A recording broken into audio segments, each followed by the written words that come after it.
এই হচ্ছে আপনার এমআরআই করার জন্য বই। এটা এমআরআই এর বই, ইউজার ম্যানুয়াল, লিভিং কি করতে পারবে না পারবে আমি তো বলেই দিছি। এটা ওয়ারেন্টি কার্ড 7 বছরের। হ্যাঁ 7 বছর। হ্যাঁ। আর এটা যে আইডি কার্ড দেশের বাইরে যেতে হলে লাগবে, এটি লিমিটিং করে রাখবেন, ঠিক আছে? এই কাগজগুলো রেখে গেলাম, আপনার আসলে দিয়ে দেবেন। আর 1 মাস পরে ফোন দেবেন কবে আমি আসতেছি। আসলে তখন আপনাকে আমি জানিয়ে দেবো কবে চেক আপ করতে হবে। প্রথম চেক আপ করতে হবে, প্রথম হচ্ছে এখানে আসবেন। এই প্রথম চেক আপ 1 থেকে 1.5 মাসের মধ্যে করলেই হবে।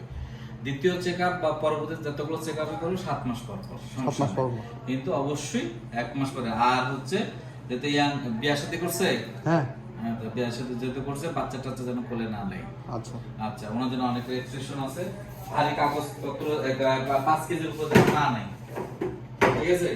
5 কেজির উপরে যে বাম হাতে করা আছে তো তুলবে না, এভাবে 1 মণ তুলবে, কোনো সমস্যা নাই। চুলকানো ফুসলানো যেন না পারে। এখানে বাম হাতে তোলা যাবে না, তাই তো?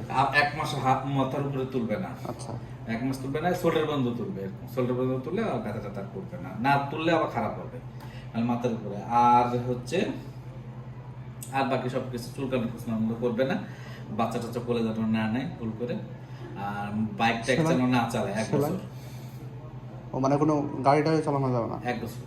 আচ্ছা, বুঝলেন নাই? এই যে তারগুলো যা আছে যে তো এক্সাম করতে হবে হাটের ভিতরে, যে এটা এখন তো হাটের ভিতরে আছে। হ্যাঁ, যদি স্ক্রু দিয়ে টাইট করে আছে, তারপরও সিকিউরিটির জন্য 1 বছর যেন ড্রাইভ মোটরসাইকেলে চলবে বা সাইকেলে নিজে না চালায়, হাত ঝুঁকলে তখন আস্তে আস্তে একটু সরে আসে, তখন খুবই খারাপ হয়ে যায়।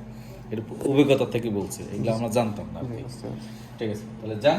আর আপনি জাস্ট আড়াইটা, আপনাদের আরো আধা ঘন্টা দিলাম, আড়াইটা আমরা থাকবো। আমি দেশ ট্রাভেলস রাজশাহী, ওখানে যাবো। আমি 3টায় গাড়ি, এর ভিতরে আসবো। আমি টাকাটা আমি পেয়ে গেলে আমি চলে গেলাম।